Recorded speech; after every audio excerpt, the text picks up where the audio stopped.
Alright, ladies, gentlemen, and kiddies, thanks to EuroCycles of Las Vegas and Triumph North America, today I will be riding the iconic BMW R1200 GS.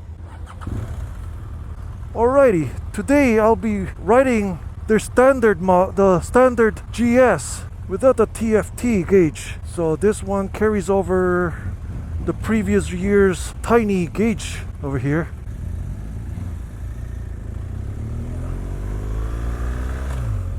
Oh, that's what I thought. I've ridden the GS Rallye, the 2018 version of that, and this one is the standard model. Well, that GS, the GS Rallye that I read last time, that was a 2017 model, and also it has that GS Adventure goodies in it. But for the 2018 model, anything that is above the base level than this comes with a TFT gauge. Or maybe it's optional in some countries. But this one is just standard. Whoa!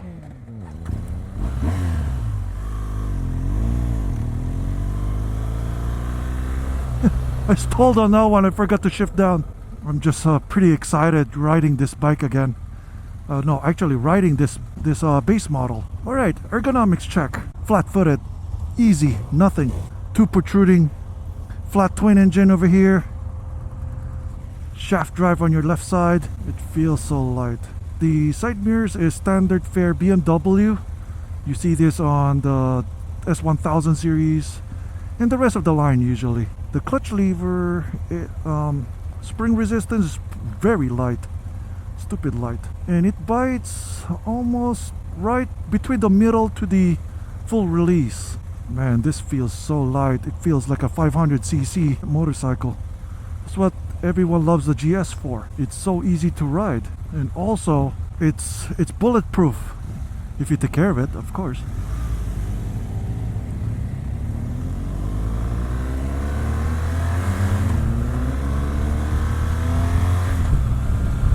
Signature boxer twin sound. Sorry, I'm becoming too much Subi fan here. At first impressions, the secondary layout of the gauges on this bike is well laid out. It's easy to read and everything. The tech is a little bit in my way because of this GPS unit, the nav5, that is not attached right now.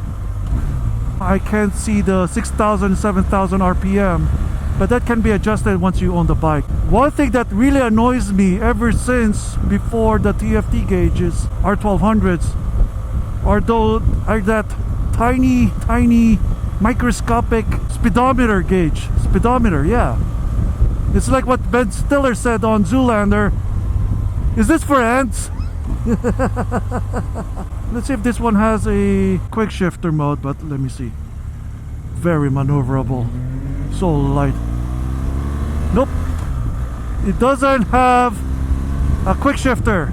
That's what I said. This is the base model GS. Super base. Like Megan Trainor. All about the base.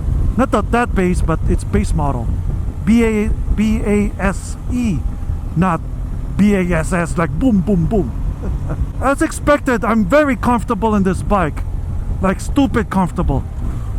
In fact, I will take this bike than any Harleys. Any Harley Davidson. I'd rather have this bike. But right now, lately, the GS has having some tough competition. I kind of searched there a bit.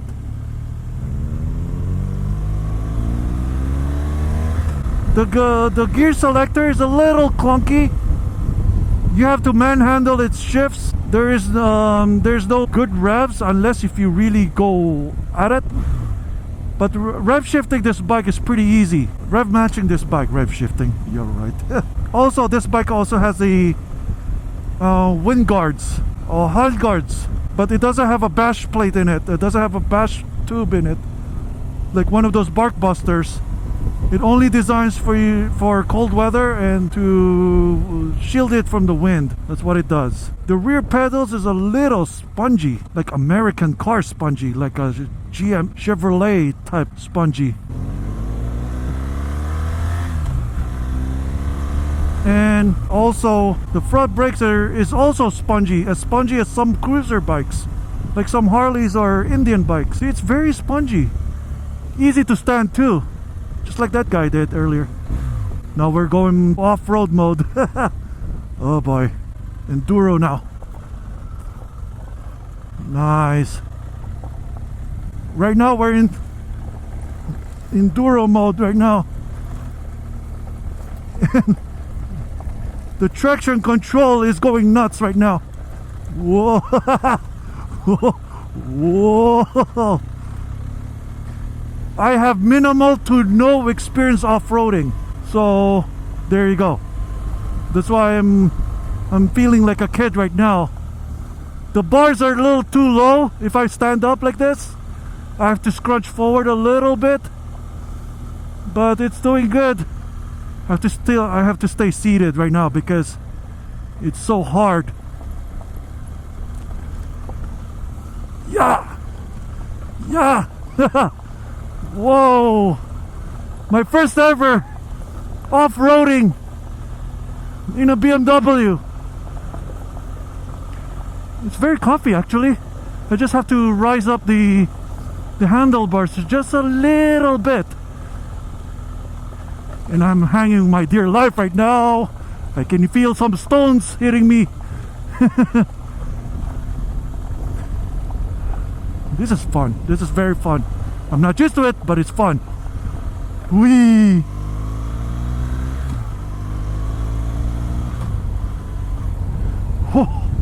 Okay, that took some of my energy out.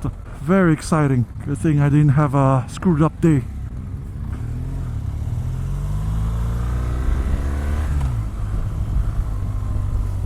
So far this bike is so nimble on off-road. That's why a lot of people loves this bike. Adventure touring guys loves this bike.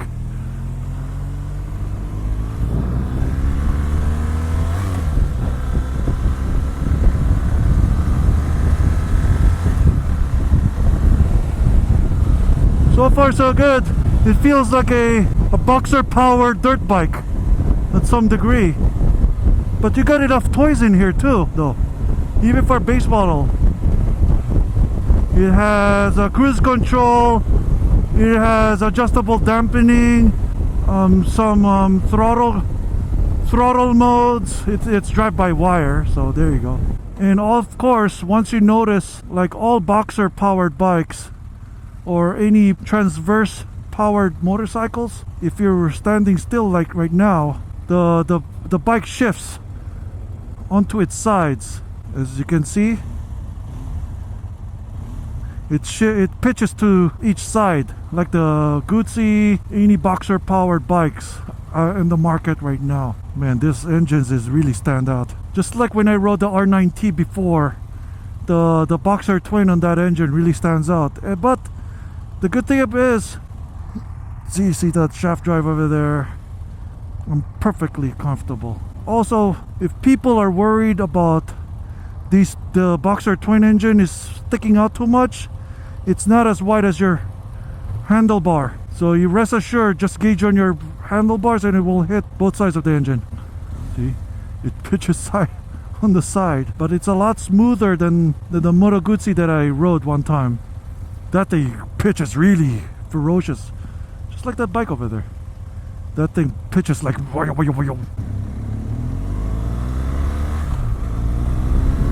it's so easy to ride.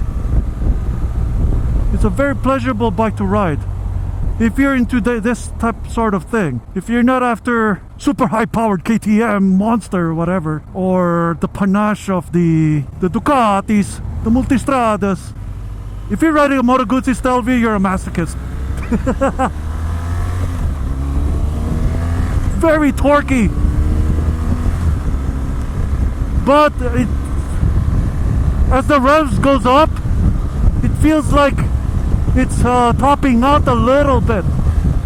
Despite it has 125 horsepower, this bike kind of tops out at some degree. Wind protection, I'm having a slight bubble in my head. I did not get to experience that on the 1200 Tiger, nor on the Super Adventure Series KTMs. Maybe I didn't get the chance to adjust its windscreen, but oh well. It's just a reference, since the GS is all over. The aftermarket support rivals to the Harley guys. So there you go. Something to be happy about on customizing a bike like this. It's so pleasurable to ride. It's a balanced bike. It's one of the most balanced bikes I've ever ridden. It's so easy to ride, whether you're a beginner or a hardcore expert. See, I can be like a kid in this bike. People said that riding a GS is for seniors or old people. Screw that. Screw that notion. This bike is fun for all ages. Because the dynamics of this bike really negates its haters, basically. Its boxer twin makes this bike feel lighter than it is. It's a heavy bike, yeah, but the way this bike handles dynamically, this bike handles better than the CB500X. It feels lighter than almost as light as the Versys X300, and that's a very good, excellent beginner's bike. I said it on my past video on that one. That is, I would buy one, but if I have the money and I have a powerful engine, I'll get this. It's refreshing to ride a GS at some degree. It doesn't scare you. It doesn't intimidate you. You know.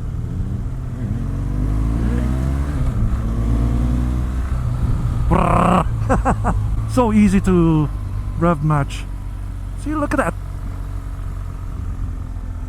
So easy.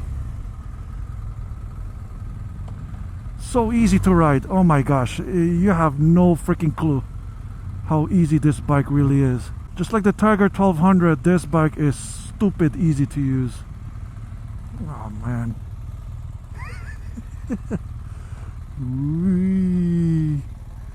I could do MSF course in this thing. With enough practice, of course. Oh, of course, when you're packing up, be careful on your leg. You might hit this engine. See, it's hitting my legs already as it is. Alrighty, we're back at EuroCycles and put it to neutral. It's a little cumbersome to put it to neutral, but here it goes. Neutral. Off. Total off. The kickstand is right between your gear selector and your pegs, so just be careful. You might damage your little gear selector over there. As any adventure touring bike, use the pegs to get out. There you go. This is the base GS. That iconic stance in there. The definitely legendary boxer twin. The dynamic ASA BMW. And this one has one of the few SAC suspension. Of course, all R1200s have a shaft drive. Even the R90 has a shaft drive too. The microscopic gauges over here. And I don't know if this one has the LED. I think it does have the LED. Right there. Yeah, it has the LED. This is the lightest GS I've ever ridden because it's a base model. I had fun with it. I had fun. For base level adventure bike, this is fun. Really purposeful type bike. 2 thumbs up. And I'll see you guys later. Peace out.